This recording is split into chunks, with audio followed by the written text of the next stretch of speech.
అనకాపల్లి జిల్లా అచ్యుతాపురం ఎస్సీజెడ్లో భారీ అగ్ని ప్రమాదం జరిగింది. వసంత కెమికల్స్ రియాక్టర్ పేలి మంటలు ఎగిసిపడ్డాయి. పలువురు కార్మికులకు తీవ్ర గాయాలైనట్టు తెలుస్తోంది. రియాక్టర్ పేలిన శబ్దానికి కార్మికులు భయంతో పరుగులు తీశారు.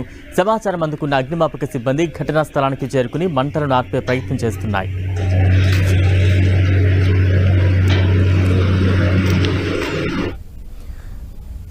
రియాక్టర్ పేలిన ఘటనకు సంబంధించి మరింత అప్డేట్స్ అందించేందుకు మా ప్రతినిధి జార్జ్ సిద్ధంగా ఉన్నారు. జార్జ్, అచ్యుతాపురం ఎస్పీజెడ్ లోని వసంత కెమికల్స్ లో భారీ అగ్ని ప్రమాదం చోటు చేసుకుంది. ఈ అగ్ని ప్రమాదంలో ఒకరు మృతి చెందారు, పలువురు గాయాల పాలయ్యారు. వారందరినీ కూడా అనకాపల్లి ప్రభుత్వ హాస్పిటల్ కి తరలించడం జరిగింది. నిన్ననే జిల్లా కలెక్టర్ ఆధ్వర్యంలో ఏదైతే ఈ పరిశ్రమల్లో ప్రమాదాలకు సంబంధించి నివారణ చర్యలు చేపట్టాలంటూ కూడా నిన్నే కలెక్టర్ ఆధ్వర్యంలో ఒక సమీక్ష జరిగింది. సమీక్ష జరిగిన 24 గంటల గడవక ముందే ఈ ప్రమాదం అనేది చోటు చేసుకుంది.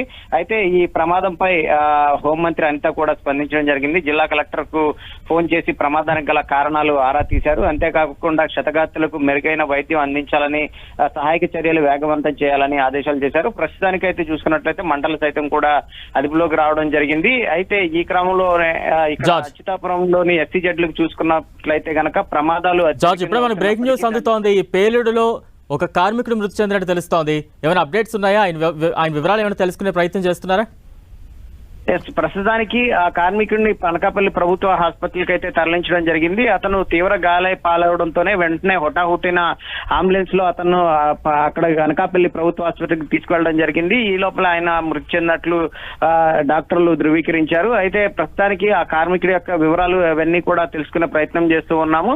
అయితే ఈ అచ్యుతాపురానికి సంబంధించి చూసుకున్నట్లయితే కనుక ఈ ఫార్మా కంపెనీల్లో అనేక సార్లు కూడా ప్రమాదాలు చోటు చేసుకుంటున్నాయి. రియాక్టర్ల పేలి అనేక మంది కార్మికులు సైతం కూడా మృతి చెందిన సంఘటనలు కూడా చూసాము. అయితే కార్మిక సంఘాలు అయితే దీని మీద తీవ్రంగా మండిపడుతున్నాయి. ఎందుకంటే ఈ ఫార్మా కంపెనీకి సంబంధించి చూసుకున్నట్లయితే కనుక సరైన భద్రతా పరమైన పరికరాలు ఇవ్వకపోవడం, అలాగే సాంకేతికతో కూడిన కార్మికులు సైతం కూడా నియమించకపోవడమే ప్రమాదాలకు గల ప్రధాన కారణం అంటూ ఉంటున్నారు. దీని మీద ఖచ్చితంగా చర్యలు తీసుకోవాలని అయితే కార్మిక సంఘాలు డిమాండ్ చేస్తూ ఉన్నాయి.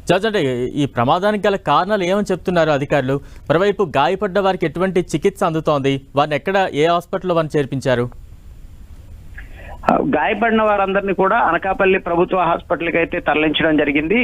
ఈ అనకాపల్లి ప్రభుత్వ హాస్పిటల్ వారికి మెరుగైన వైద్యం అందించాలంటూ కూడా హోంమంత్రి అనిత ఇప్పటికే ఆదేశాలు జారీ చేసిన నేపథ్యంలో వైద్యులందరూ కూడా వారికి మెరుగైన వైద్యం అందిస్తూ ఉన్నారు. అయితే రియాక్టర్లు అనేవి చూసుకున్నట్లయితే కనుక ప్రమాదానికి గల కారణం రియాక్టర్లు పేలిపోవడంతోనే ఈ ప్రమాదం చోటు చేసుకుందని ప్రాథమికంగా తెలుస్తూ ఉంది. అయితే ఈ రియాక్టర్లు అమర్చే సమయంలో, అంటే దానికి కెమికల్ తో కూడిన డబ్బాలు ఉంటాయి, ఆ రియాక్టర్స్ అన్ని కూడా అమర్చవలసి ఉంటుంది. ఈ అమర్చవలసే సమయంలోనే ఈ ప్రమాదాలు అనేవి చోటు చేసుకుంటాయి. ఏమాత్రం కూడా అక్కడ పర్యవేక్షణకు సంబంధించిన అధికారులు, దాని మీద అవగాహన ఉన్న వాళ్ళు ఏమాత్రం లేనప్పుడు ఇలాంటి ప్రమాదాలు అనేవి చోటు చేసుకుంటున్నాయి. ఇప్పటికే చాలా సార్లు కూడా ఈ ప్రమాదాలు జరిగినప్పుడు ఇదే లోపాలు అయితే గుర్తించడం జరిగింది. అంతేకాకుండా సరైన ఎక్విప్మెంట్, అయితే ప్రమాదాలు జరిగినప్పుడు కార్మికుల ప్రాణాలు రక్షించుకోవడానికి వారికి సరైన ఎక్విప్మెంట్ సైతం కూడా కంపెనీలు ప్రొవైడ్ చేయకపోవడంతోనే అనేక మంది ప్రాణాలు కోల్పోతున్నారు.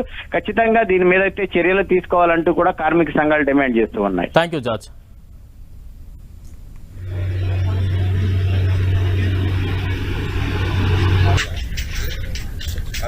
Hello.